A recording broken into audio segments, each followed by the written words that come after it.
Good morning, students. Welcome again in online classes, class 10th. Chapter number 4, Globalization and the Indian Economy. And this is the second part of this chapter. In first part, we discuss about the many points. Firstly, we revise the last lecture content and then we start the next one. Okay, let's continue. In my last video, we discuss about the production across the countries, किस तरीके से उत्पादन दूसरे देशों तक पहुंचता है। इसमें हमने कॉलोनिज़म के बारे में भी किया था और कॉलोनिज़म के बाद जो भी चीज़ें हमारे सामने आई थी किसी किसी कंट्री में, जैसे हमने एक एग्जांपल देखा था कि कोई यूनाइटेड स्टेट में कोई सामान बनता है, वो उसको इजिप्ट में या मैक्सिको में उसको डिज़ाइन किया जाता है और इंडिया में उसके कॉल सेंटर स्टेबल करके उनको उसको प्रोडक्ट को MNCs मल्टीपल नेशनल कॉरपोरेशन के थ्रू सेटअप किया जाता है। Today we discuss about the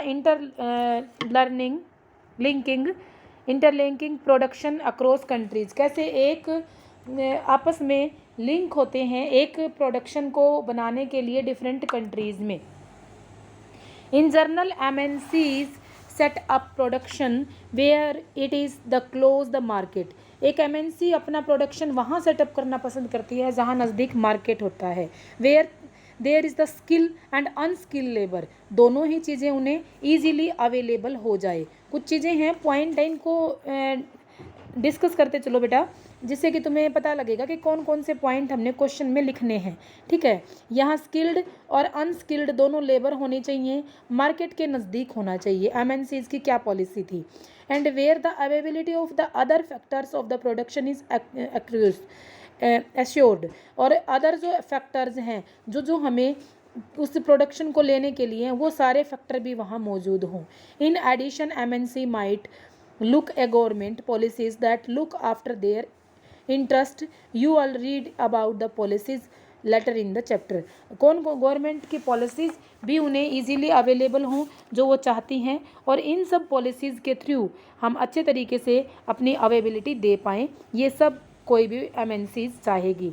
having assure themselves of these conditions MNC setup factories, सारी चीज़ें ऊपर जो भी पॉइंट आउट किए हैं उन सब चीज़ों को लेकर कोई भी फैक्ट्री अपना सेटअप स्टैंड करना चाहेगी। The money that is the spent by the asset, जो भी मनी है वो एक मेन जिसने ये इन्वेस्टमेंट करनी है या जो मेन हेड है उसके द्वारा लगाई जाएगी। एंड द मनी, उस मनी के साथ साथ उसके अंदर क्या चीज़ वो लगाएगा, जैसे लैंड खरीदना है, बिल्डिंग बनानी है, मशीनें खरीदनी है, अदर इक्विपमेंट खरीदना है, मशीनें खरीदनी है, तो ये सब चीज़ें वो मेन हेड लगाएगा। कॉल्ड द इन्वेस्टमेंट, इसको अगर हम इन्वेस्टमेंट कह सकते हैं। अब what is the investment? Investment वो चीज़ें होती हैं the money is spent by the assets such as the land, building, machines and other equipment is also the investment. Investment made by the MNCs is called the foreign investment. जो MNCs के द्वारा जो investment की जाती है उसे हम क्या बोलते हैं? Foreign investment. Any investment is made by the hope that these assets will earn profit, किसी भी इन्वेस्टमेंट के थ्रू हम प्रॉफिट कमाने के लिए वो चीज़ें करते हैं। At time MNCs setup the production jointly with some of the local companies. यहाँ पॉइंट देखते चलना है। सबसे पहला पॉइंट यहाँ पे आ गया कि वो लोकल कंपनीज के साथ अपना प्रॉफिट कमाने की कोशिश करेगी, सबसे मेन पॉइंट है ये। जैसे इंडिया के अंदर ब्रिटिश गवर्नमेंट जब अपना सेटअप कर रही थी तो वहाँ लोकल कंपनीज के साथ जुड़ने की कोशिश करी। The benefit of the local companies to such joint production is twofold. First, MNC can provide money for additional investment like building new machines and faster production. सबसे पहला काम क्या करेगी कि जो भी MNCs हैं वो अपना पैसा लगा देंगे। भाई पैसा हमारा, मेहनत तुम्हारी। पैसा लगाएंगे वो किसी भी मशीन खरीदने में, फास्टर प्रोडक्शन के लिए। और second, MNC might bright them the latest technology and production, और जो भी लेटेस्ट टेक्नोलॉजी होगी ना हम वो प्रोवाइड आप लोगों को कर देंगे। फर्स्ट क्या बात होगी कि वो पैसा लगा देंगे और सेकंड वो एडवांस टेक्नोलॉजी के साथ आपको मशीनरी देंगे। ठीक है, इसके बाद But the most common route for the MNC investment is to buy up local companies. भाई अब सबसे मेन काम वो क्या करते हैं, वो चाहते हैं कि लोकल कंपनी हो ना कोई वहाँ, उनको खरीद लिया जाए। लोकल कंपनीज को खरीदने का क्या मतलब है, जैसे एग्जाम्पल के तौर पे आप लेते चलो इन चीज़ों को, ताकि आप लोगों को इन चीज़ों का सहारा मिले कि अगर हमें कोई चीज़ बेचनी है, फॉरेन कंट्री है, लेकिन यहाँ अगर उसको हम एडिडास के या किसी भी शोरूम के थ्रू हम उसको ज्वाइंट कर देंगे, हमने एक एडिडास का शोरूम हायर कर लिया और उसको हम पैसा दे रहे हैं, फॉरेन कंट्रीज़ का माल दे रहे हैं, बेचना उसको है, किस परसेंटेज तक वो उसको बेच पाएगा, ठीक है। MNCs with huge wealth can be quite easily to do। अब MNCs के पास तो बहुत सारा पैसा है, वो इस टाइप की चीज़ें कर सकता है। Take an example, Ceregal Foods, as with large American MNCs, was brought over the similar Indian companies such as the Parag Foods। जो Ceregal Foods की कंपनी है अमेरिकन MNC, उसके पास बहुत पैसा है, उसने इंडिया के अंदर पराग फूड्स को खरीद लिया। Parag Food has built a large marketing network in the various part of India. Parag Foods जो है इंडिया में अलग अलग जगह पे उसकी ब्रांचेस थी, फैला हुआ था, लोग उसको अपने नाम से ही जानते थे। Where its brand was well reputed, उसकी ब्रांच का मान सम्मान था या उस ब्रांच को सब लोग जानते थे।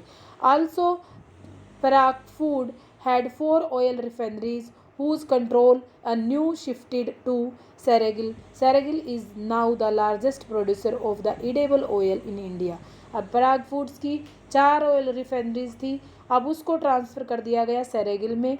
उन्होंने अपना उसका पैसा दिया नाम बदलने का, और उसके साथ ही वो 5 मिलियंस परचेज डेली करने लग गया। कम माल कहाँ का चला, फॉरेन कंट्रीज़ का।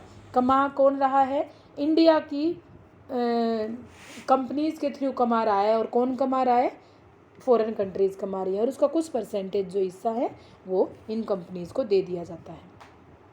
इन fact some of the top MNCs are the wealth exceeding the entire budget of the developing country government with such enormous wealth. उनके पास बहुत ज़्यादा पैसा होता है, उनके पास पैसे की कमी नहीं होती। Imagine the power and influence of the MNCs। अगर आप देखें कि एक एग्जांपल दिया गया है, jeans produce in developing country being sold in USA of ₹6500 145, जहाँ यहाँ जो चीज़ बेची जा रही है उसकी एवरेज में अमेरिका में डॉलर्स में उसका कोई और क्वांटिटी बन जाती है, और इस तरीके से वो बहुत ज़्यादा पैसा कमाया जाता है, और इन MNCs के पास बहुत ज़्यादा पैसा भी होता है। These another way to which MNCs control production। एक अलग प्रोडक्शन का सबसे पहला प्रोडक्शन क्या था, वेज देखो, सबसे पहला वे था कि उसने उस कंपनी को खरीद लिया। दूसरा वे क्या था कि वो सबसे पहले उसने सिर्फ पैसा लगाया, दूसरा उसने उस कंपनी को हायर कर लिया। थर्ड जो वे दिखाया गया है, large MNCs develop country place order to the production in small producer. छोटे छोटे स्मॉल प्रोड्यूसर को अपना माल बनाने के लिए देगी। Governments footwear sports items and example industries are produce is carry out all the large number of the small producer around the world. अलग अलग विश्व के अलग अलग हिस्सों से छोटी छोटी कंपनीज के थ्रू माल को बनाया जाएगा, और उसके बाद उसे रिजेंबल्स करके किसी एक देश के थ्रू बेच दिया जाएगा। The production of the supply to make the MNCs then sell other under their own brand names of the customer। These large MNCs have themselves powered to determine prices, quality, delivery, labor conditions and those distance producer। अब जैसे इन्होंने बनाया Apple का phone बनाने के लिए इन्होंने example दिया, एप्पल का फ़ोन वैसे कहाँ बनेगा, चाइना की प्रोडक्शन दिखाई जा रही है, चाइना की प्रोडक्शन, बट लेकिन क्या चाइना उसको सबको बनाता है, नहीं, उसके स्मॉल पार्ट्स, उसकी डिज़ाइनिंग कहीं हुई है, उसके कुछ पार्ट्स कहीं बने हैं, अलग अलग डेवलपिंग जो कंट्रीज डेवलप्ड कंट्री हैं वहाँ से उनकी बेस्ट क्वालिटी की डिज़ाइनिंग ली जाती है, और हम इन सब चीज़ों को लेके चाइना में एक सेटअप किया जाता है। जब ये चीज़ सेटअप हो जाएगी, that the product is made by the China लिख के इसे भेज दिया जाएगा। Thus, we have seen that there are the variety of the way which is the MNCs are spread through the production and the interaction with local producer. छोटे छोटे local producers के through higher कर लेते हैं छोटी छोटी companies को, वो उनका काम करते हैं और उन पे फिर अपना होल मार्क या होलग्राम लगा के उन्हें एक बड़ी कंपनी के थ्रू बेच देते हैं। By setting up the partnership, उनके साथ कभी पार्टनरशिप कर लेते हैं। अगर पार्टनरशिप अच्छे से चल पड़ती है तो दी गुड है, अगर उनकी पार्टनरशिप अच्छे से नहीं चल पाती है तो अनदर किसी के थ्रू, अगर कोई चीज़ हमने 300 में बनवानी है, अगर ये चीज़ ठीक नहीं बना रहा है तो हम इससे तोड़ देंगे और हम कोई और लोग ढूंढेंगे जो इसको 250 में बनाता हुआ मिल जाएगा और हम उनसे वो चीज़ें बनवा लेंगे। लोकल कंपनीज़ के थ्रू ये चीज़ें कंप्लीट करवा दी जाती हैं। And the companies for the supply bye closely competitive, और उनको कंपटीशन में रख दिया जाता है सप्लाई करने के बाद which the total companions for brought them up. MNCs are the extracting the strong influence of the production at the distance locations. As a result, production is these widely depressed locations in getting interlinks. तो एक दूसरे के सहयोग के बिना एक दूसरे से जुड़ते हुए वो अपनी प्रोडक्शन देते हैं। ये सेकंड पॉइंट था बेटा आपके इसका।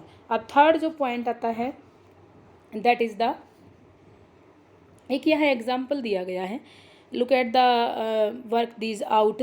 जो फोर्ड मोटर्स है, अमेरिकन कंपनीज़ हैं, उनका वाइडली लार्जेस्ट है, ऑटोमोबाइल मैन्युफैक्चरिंग जो है वहाँ की है।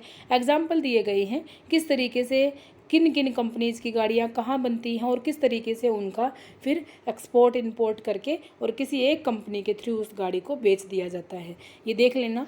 Next is the foreign trade and integration of the market. ये हमने